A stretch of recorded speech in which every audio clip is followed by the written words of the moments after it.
soldiers from the South Sudan People's Defense Forces, SSPDF, in Ceibet County, Lake State, were responsible for the fatal torture of a National Security Service (NSS) officer and a civilian in separate incidents on Monday, according to a Radio Tamazuj investigation.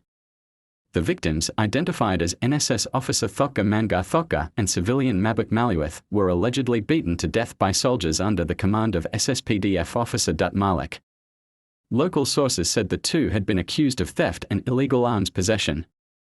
Akikam Mamathoka, a relative of the deceased NSS officer, confirmed the incident and called for justice. "My cousin had been authorized by the NSS to visit his family in Ceibet," she said.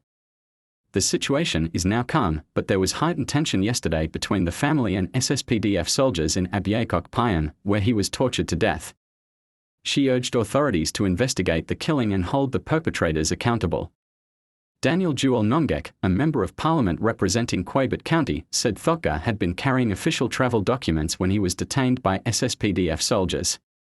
"The officer was tortured until he was lifeless and later died in the hospital," Nongek said. The soldiers ignored his identification and travel permits. He also confirmed that a second civilian, Mabuk Maliwith, was beaten to death in Ceibet town under similar circumstances. Nongek attributed the violence to an administrative vacuum in the county, which currently has no commissioner or executive director. Ceibet's got community faces unchecked abuses, including extortion and cattle raids by soldiers, he said. Civil society activist Daniel Lart Kon condemned the killings and urged the Lake State government to prosecute those responsible. "We strongly condemn this human rights violation," Kon said.